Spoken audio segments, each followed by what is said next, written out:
Have you ever felt like God went silent just when you needed Him most? Have you ever asked, if God truly called me, why do I still feel lost? And what if I told you there's one passage, not just a scripture, but a direct declaration from God Himself that could shift how you face every battle in life? Would you lean in? Isaiah 43 is not just a passage. It's a divine declaration, a bold reminder from God Himself that no matter what you face, no matter what the world tries to throw at you, His presence is with you. This isn't a vague hope. It's a sacred promise, a divine assurance that when God calls you, He doesn't just call you to survive. He calls you to walk boldly in His presence. I have called you by name, you are mine. That's not a casual suggestion. That's the voice of the Almighty, the Creator of the heavens and the earth, speaking directly to you. Can you feel the weight of those words? The God who formed the stars, who carved out the seas, who set the galaxies in motion, He knows your name. He didn't speak the universe into existence and then abandon you to figure life out on your own. Number, He is with you, and He wants you to know beyond the noise, beyond the chaos, beyond every battle you're facing, there is a presence that never leaves. That presence is God Himself. So many people today are chasing something real. They run after success, relationships, worldly validation, but they still feel empty. They go from one thing to the next, hoping anything will finally bring peace. But let me tell you something. You will never find true peace apart from the presence of God. You could have all the money, all the influence, all the recognition the world offers, but if you don't have the presence of God, you will still feel lost, because you were created for Him. And the enemy knows that. That's why he works so hard to make you doubt whether God is still with you. He whispers lies in your ear. You're forgotten. You're not enough. God is far from you. But Isaiah 43 confronts those lies with eternal truth. Fear not, for I have redeemed you. I have called you by your name, you are mine. When God calls you His, He means it. He doesn't abandon His own. He doesn't walk away. He doesn't forget. But here's the real question. Do you live like you believe that? Do you walk as a child of God, fully aware that His presence goes before you? Or are you still living in fear, wondering if He still sees you? It's one thing to hear the promise. It's another to truly believe it. And let me tell you, the moment you believe, really believe, that His presence is with you, everything changes. Moses understood this. When God called him to lead Israel, Moses didn't ask for more miracles, more signs, or more strength. He simply said, "If your presence does not go with us, do not send us up from here." Because he knew without God's presence, nothing else mattered. And that's the posture we need today. Not chasing temporary blessings, not running after what the world offers, but saying, "Lord, if your presence isn't in it, I don't want it." Because when the presence of God is with you, fear has to flee, anxiety must bow, and confusion cannot stay. There will be seasons in life that feel like a storm you can't see your way out of. The days are heavy, the nights are long, and your strength, it feels like it's wearing thin. But here's the truth you need to hold on to. You may walk through difficult seasons, but you will never walk alone. You may face challenges that shake you to the core, but they will not destroy you. Because the presence of God is more than just a concept. It's your shield, your covering, your refuge. Isaiah 43 doesn't simply offer encouragement, it delivers a divine guarantee. No matter what you go through, He is with you. Not from a distance, but Isaiah 43 confronts those lies with eternal truth. Fear not, for I have redeemed you. I have called you by your name, you are mine. When God calls you His, He means it. He doesn't abandon His own. He doesn't walk away. He doesn't forget. But here's the real question. Do you live like you believe that? Do you walk as a child of God, fully aware that His presence goes before you? Or are you still living in fear, wondering if he still sees you? It's one thing to hear the promise. It's another to truly believe it. And let me tell you, the moment you believe, really believe, that his presence is with you, everything changes. Moses understood this. When God called him to lead Israel, Moses didn't ask for more miracles, more signs, or more strength. He simply said, "If your presence does not go with us, do not send us up from here." Because he knew without God's presence, nothing else mattered. And that's the posture we need today. Not chasing temporary blessings, not running after what the world offers, but saying, "Lord, if your presence isn't in it, I don't want it." Because when the presence of God is with you, fear has to flee, anxiety must bow, and confusion cannot stay. There will be seasons in life that feel like a storm you can't see your way out of. The days are heavy, the nights are long, and your strength? It feels like it's wearing thin. But here's the truth you need to hold on to. You may walk through difficult seasons, but you will never walk alone. You may face challenges that shake you to the core, but they will not destroy you. Because the presence of God is more than just a concept. It's your shield, your covering, your refuge. Isaiah 43 doesn't simply offer encouragement, it delivers a divine guarantee. No matter what you go through, he is with you. Not from a distance, not like a distant ruler giving orders from the heavens, but right there, in it with you. That means when you're struggling to breathe under the pressure, he is with you. When you feel forgotten, overlooked, or invisible, he is with you. When you don't have the answers, when everything feels uncertain, he is still there. And when you pray, when you cry out to him, when you whisper his name through the tears, you are not speaking into the void. You are calling on the God who hears, the God who knows, the God who moves on behalf of his people. And maybe, right now, some of you are thinking, "But I don't feel him." I hear you. But let me gently remind you, faith was never built on feelings. Feelings are fleeting. Faith is firm. Faith is about trusting what he said, even when your emotions scream otherwise. And what did he say? "I have called you by name. You are mine." That's not just a poetic line, that's a covenant. Which means, even when you don't feel him, he's still there. Even when life feels heavy and uncertain, his presence has not left you.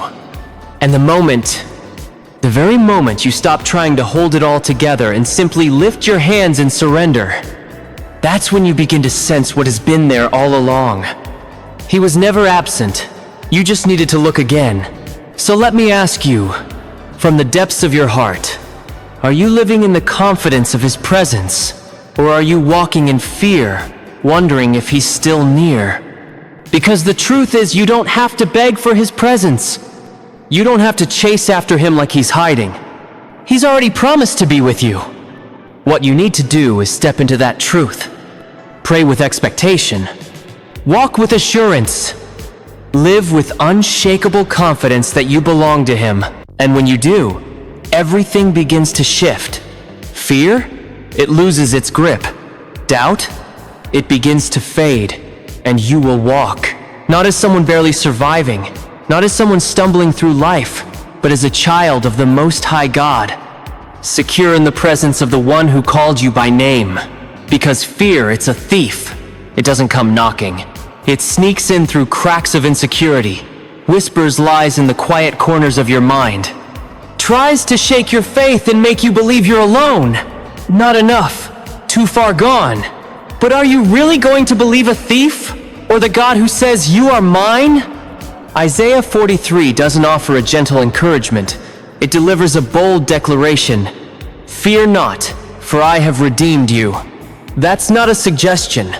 That's a command from the Almighty. You see, fear isn't just a passing feeling, it's a spiritual weapon. And the enemy? He knows exactly how to use it. He will use fear to stop you before you start. He'll use it to make you second-guess your worth, your calling, even your salvation. And if he can get you to live in fear, he can keep you from stepping into the life God designed for you. But God's word slices through every lie. You don't have to live in fear because you have been redeemed. And that redemption, it's not based on your mood, your track record, or your performance. It is anchored in one unshakable truth. When God calls you his, nothing can separate you from him. Now, I may not know everything you've been through. I don't know the private battles, the long nights, or the weight you've been silently carrying. But here's what I do know. God's redemption is greater than your past. Some of you have carried guilt and shame for far too long. You've believed the lie that your mistakes were too great, that you've gone too far, that God couldn't possibly love you after all you've done. But Isaiah 43 doesn't say, "Fear not unless you've messed up too many times." It doesn't say, "Fear not unless you've failed again and again." It says, "Fear not, for I have redeemed you." That means your past doesn't get to define your identity. Your failures don't get to write your future. Because when God redeems something, he doesn't just rescue it, he restores it. He makes it whole. He breathes life back into what was broken. He doesn't pull you out of the darkness to leave you wounded. He gives you a new name, a new identity, a new beginning. Yes, the world may try to remind you of who you used to be. But God says something different. He says, "You are mine." Did you hear that? You are his. And if you belong to God, what can the enemy do to you? What can this world possibly take from you? Some of you are living in fear because you're trying to fight battles that only God can win. You're trying to prove your worth, trying to fix everything in your own strength, trying to control outcomes that were never yours to control. But let me tell you something. Redemption is God's work, not yours.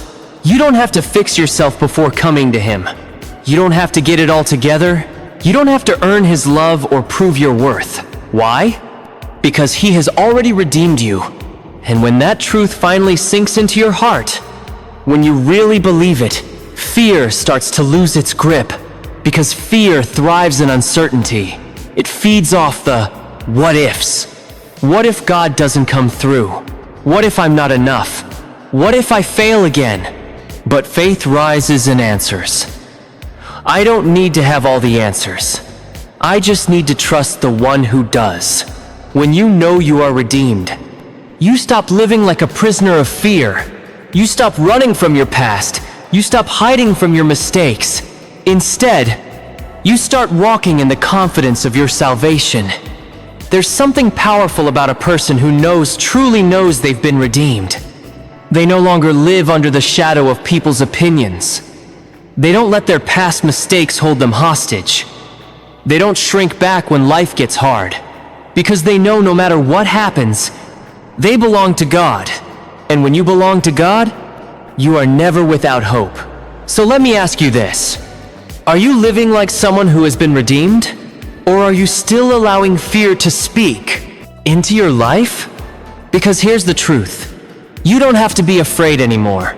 Not of your past, not of your future, not of what people think, not of what tomorrow might bring. Because the one who redeemed you holds it all in his hands. And he is never going to let you go.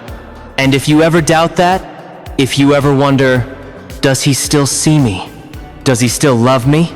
Is he still with me? Then remember this. Fear not, for I have redeemed you. I have called you by name. You are mine. That is the voice of your Father. That is the voice of the one who paid the price for you. And when he calls you his nothing, absolutely nothing can take that away. Life will test you. There will be moments when the waters rise so high, it feels like you're drowning. There will be seasons where the fire gets so hot, you'll wonder if you'll make it through. But hear me, God never promised you wouldn't go through the deep waters. He never said you wouldn't face the fire. But what he did promise is this: when you walk through it, you will not be alone. When you pass through the waters, I will be with you. And when you pass through the rivers, they will not sweep over you. When you walk through the fire, You will not be burned. This isn't just poetic language. It's the promise of Isaiah 43. It's the assurance of God's presence no matter what season you find yourself in. Some of you right now are walking through a storm you didn't see coming. It feels like wave after wave keeps crashing down. You barely catch your breath before the next one hits. You're fighting silent battles that no one else sees, carrying burdens that feel far too heavy for one person to bear. And the enemy would love for you to believe that because you're struggling, it must mean God has abandoned you, that the fire you're walking through is proof He left you behind. But that is a lie, because the presence of trials does not mean the absence of God. In fact, it often means He's closer than you realize, holding you up, making a way where there is no way. Think about Shadrach, Meshach, and Abednego. They were thrown into the fire not because they did something wrong, but because they refused to bow to anything other than God. And when King Nebuchadnezzar looked into the flames, he didn't see just the 3 men that had been thrown in. He saw a 4th man walking in the fire with them, untouched by the flames. God didn't rescue them before the fire. He didn't stop the furnace from being lit, but He was with them in it. And because of His presence, they came out not even smelling like smoke. That is the kind of God you serve. Not just the God of mountaintop moments, but the God of valleys, of storms, of raging fires. He doesn't only show up when life is peaceful and easy. He walks with you through the hardest, darkest, most painful seasons. When you feel overwhelmed, when you feel like you can't take one more step, when you're staring at the road ahead and thinking, I don't know how I'm going to make it. He is there. And He's not just watching from afar. He's holding you, guiding you, and giving you strength you didn't know you had. But here's the truth you can't overlook. You have to walk through it. You can't turn back. You can't avoid the flames. You have to move forward step by step, trusting that the God who promised to be with you is leading the way through it all. You can't give up in the middle of the fire. You can't stop in the middle of the storm. That's exactly what the enemy wants. He wants you to believe that this trial, this pressure, this season of hardship is the end of your story. That it's too much, too long, too painful to endure. But here's the truth. If you quit now, you'll never see the victory that's waiting on the other side. Because God never promised the fire wouldn't come. He simply said it wouldn't consume you. He never said the waters wouldn't rise. He said they wouldn't sweep you away. So what does that mean? It means you can keep walking. You can keep believing. Because the one who walks beside you is greater than anything that tries to stand against you. Some of you need to stop asking, why am I going through this? And start asking, God, what are you trying to show me in this? Because sometimes the fire is not sent to destroy you, it's sent to refine you. Sometimes the waters aren't meant to drown you, they're meant to teach you how to trust God like never before. And when you come out on the other side, you'll be stronger, wiser, and more deeply rooted in His presence than you've ever been.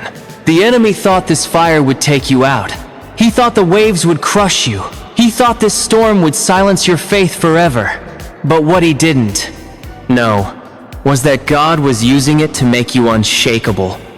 God was showing you that your faith isn't built on comfort or control. It's built on the unchanging, immovable presence of the living God. And I believe this with all my heart. When you walk through this, when you make it to the other side, you won't come out empty. You will not be alone, because there is power in knowing who you belong to. In a world that constantly tries to label you, redefine you, and tell you who you are, there is something unshakable about standing firm in the identity God has already given you. I have called you by name. You are mine. That is what Isaiah 43 declares. That is what the Lord Himself has spoken. And when God calls you His nothing, absolutely nothing, I can take that away. Some of you have spent years trying to prove your worth, trying to earn love, trying to fit into places you were never meant to belong. You've let the voices of others shape the way you see yourself. Somewhere along the way, someone told you that you weren't good enough and you believed it. Life has knocked you down so many times. It's hard not to wonder, do I even matter anymore? But listen to me. You are not who the world says you are. You are not your past. You are not your worst mistakes. You are not the moments you wish you could erase. You belong to God. And when He says, "You are mine," He's not talking to some polished, perfected version of you. He's not only claiming the parts of you that look holy, that feel strong, or that seem worthy. No, He's calling you His. Even in the middle of your brokenness. Even when your strength is gone. Even when shame tries to shout louder than truth. Because His love is not built on your performance.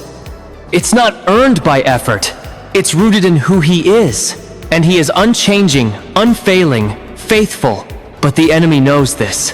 And that's why he works overtime to make you forget it. He'll keep bringing up your past. He'll replay your failures like a highlight reel in your mind. He'll whisper lies. You're too flawed. You'll never measure up. You're just pretending. He'll even use people. People who speak words that cut deep. People who judge what they don't understand. People who tear down instead of build up. And why?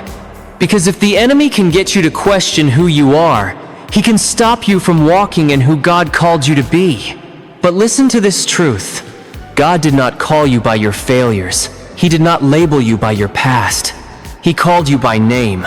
So when the enemy says, "You're worthless," God answers, "You are mine." When the world says, "You'll never be enough," God declares, "You are mine." And even when your own heart is overwhelmed with fear and doubt, God's voice still whispers louder than all the noise, "You are mine." And if you belong to Him, then nothing in this world gets to define you. Not rejection, not failure, not the shifting opinions of people. Your worth is not measured by how many people applaud you. It's not determined by what you own or what you've achieved. Your worth comes from the one who formed you, who redeemed you, who called you His own. And do you know what that means? It means you don't have to chase the approval of others. You don't have to live your life constantly trying to measure up. You don't have to keep striving, performing, pretending, just to feel like you're enough. It means you can walk with boldness not because of who you are, but because of whose you are. You don't have to carry yourself with confidence that comes from perfection. You walk in strength because you know you belong to the one who never fails. Some of you have been living as if you are invisible, like you've been discarded, overlooked, unwanted. Like you're standing in a crowd and still feel like no one sees you. You've been walking through life as though you don't belong anywhere, as though there's no place for you, no purpose tied to your name, no identity to hold on to. But listen closely, God is saying to you today, "You are mine." You don't have to search for identity in relationships, recognition, or achievements. You don't have to chase meaning in things that were never designed to satisfy your soul. You don't have to let your past dictate your future, or allow the voices of doubt to drown out the whisper of God's truth. Because when God calls you His, He's not making a temporary claim. He doesn't say, "You are mine," until you mess up again. Or, "You are mine unless things get hard." He says, "You are mine forever." That's the kind of love He has for you. A love that doesn't shift with the seasons. A love that doesn't fade with time. A love that holds you gently in the palm of His hand and refuses to let go. So let that truth anchor your heart. Stand firm in it. Walk in that confidence. No matter who doubts you, no matter what comes against you, no matter what storm tries to break you, remember this. He has called you by name, and you belong to Him. Now hear me. Fear is a thief. It creeps in unnoticed and starts to rob you. Rob you of peace. Steal your joy. Bind you in chains you were never meant to wear. It speaks quietly in the back of your mind, at night when you're alone, in the silence between distractions, and it tells you that you're not enough, not strong enough, not good enough, not worthy enough. But God's word says something completely different. Do not be afraid, for I am with you. That is the promise of Isaiah 43, and that is the truth you must cling to. Not just on the good days, but especially in the days when fear knocks loudest at your door. Because fear is not just an emotion, it is a strategy, and the enemy knows exactly how to use it. Because if he can keep you afraid, he can keep you from stepping into the life that God has already called you to live. Some of you, right now, are standing in the middle of a battle that feels too big. It's as if the weight of the world is pressing down on your shoulders. You lie awake at night, your mind spinning, wondering, how is this ever going to work out? God, do you even hear me? And while you're waiting for an answer, fear creeps in quietly, persistently. It tries to convince you that you're alone, that you're helpless, that this situation you're facing is too much even for God. But listen to me, you are not alone. You are not forgotten. And you are definitely not fighting this battle in your own strength. The same God who spoke the stars into place, the same God who holds galaxies together by His word, the same God who called you by name, He is with you. And if the God of the universe is with you, what do you really have to fear? Fear is where the enemy operates best.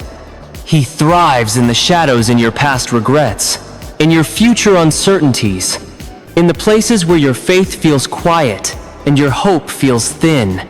He'll use fear to keep you frozen in yesterday, to make you doubt what's ahead, to silence your worship, to paralyze your obedience. He'll make you hesitate when you should be moving forward. He'll whisper, stay small, stay safe, don't risk believing again. But hear this, fear is a lie. Fear is a shadow. It looks bigger than it is, but it has no real power. And the very moment, the exact moment you choose to trust God more than you fear the unknown, everything begins to change. Because that moment is when fear starts to lose its grip on you. Think about the disciples in the storm. The wind was howling. The waves were crashing against the boat. They were tossed around like a leaf on the ocean, completely overwhelmed. And in their panic, they believed the worst. We're going to die. But then in the middle of all that chaos, they saw Jesus walking on the water, coming toward them. But instead of being comforted, they were terrified. Why? Because that's what fear does. Fear blinds you to the presence of God. Fear makes you believe He's distant, even when He's standing right in front of you. He was right there standing in the middle of the storm with them. And what did Jesus say in that terrifying moment? Take courage. It is I. Do not be afraid. And friend, that's exactly what He is saying to you right now. Not after the storm passes, not after you feel brave enough. Right now, in the midst of the chaos, some of you have been waiting for the winds to die down before you trust Him. Waiting for fear to disappear before you take that first step of faith. You've been telling yourself, I'll believe when it's safer. I'll step out when things get easier. But let me tell you the truth. Courage is not the absence of fear. It's choosing to trust God even while your knees are shaking. It's believing that even if the storm keeps raging, even if the waters rise higher than you expected, even if nothing goes according to your plan, He is still with you. And if He is with you, then you can walk, yes, walk on the very thing that was sent to take you down. The enemy doesn't want you to realize that. He wants to keep you stuck in the boat, afraid to move, afraid to trust, afraid to believe again. But God is calling you higher. He's calling you into a faith that's stronger than fear. Into a confidence that isn't shaken by circumstance, a boldness that isn't dependent on certainty. God is not asking you to figure it all out. He's simply asking you to trust Him. So let me gently ask you this. What is fear keeping you from today? What step of faith have you been too afraid to take? What promise from God have you held at arm's length because doubt keeps whispering, what if? Because the very moment you realize that fear has no place in the presence of God, the moment you choose His voice over the voices of insecurity and anxiety, that's the moment everything begins to shift. You don't have to live in fear anymore. You don't have to stay tangled in anxious thoughts, worrying about outcomes you were never meant to control. You serve a God who holds all things in his hands, who walks beside you in every fire, who speaks calm into every storm. And if he says, "Do not be afraid, for I am with you," then that is enough. That's the promise you can plant your feet on. That's the truth that can set your soul free. Because there will be moments in life, moments when it seems like everything is working against you. You'll pray, and it may feel like heaven is silent. You may not see the way forward right now, but just like the Israelites standing at the edge of the Red Sea, God is already at work behind the scenes making a way. And here's what you need to remember. God's way is not always the way you expect. Sometimes, he parts the sea in a moment. Other times, he gives you strength to walk through the storm day by day. Sometimes, he removes the obstacle in front of you. And sometimes, he calls you to climb it, one step at a time. His ways are higher than ours. His thoughts go far beyond anything we can comprehend. So, if you're in a season right now where the path ahead looks blurry, where the answers seem far away, where you feel like you're walking through spiritual fog, don't let doubt take the lead. Don't let fear make your decisions for you. Just because you don't have all the pieces figured out doesn't mean God isn't working. In fact, the wilderness, that's where faith is refined. The desert, that's where trust is tested. It's when everything else is stripped away, when the support systems are gone, when all you have left is Him. That's when you truly see His power. That's when you finally feel His presence for real. So when He says, "I am making a way," that's not future tense. That's now. He is already going ahead of you, preparing the road, moving the pieces, clearing out the things you can't even see. Some of you have been praying and pressing for a breakthrough, but it seems like the more you pray, the harder things become. And maybe you've been wondering, why does it feel like everything is resisting me? But sometimes, the struggle is the proof that God is moving. Sometimes, the resistance is a sign that you're closer than ever. The enemy wouldn't be coming at you this hard if there wasn't something powerful on the other side of this season. So hold your ground. Do not grow weary. Do not give up. The God who promised to make a way in the wilderness is not a man that he should lie. His timing is always perfect. His plan is always sure. And if he said he will do it, he will do it. So keep walking, keep believing, keep trusting, because even in the driest places, even in the most impossible circumstances, he is making a way.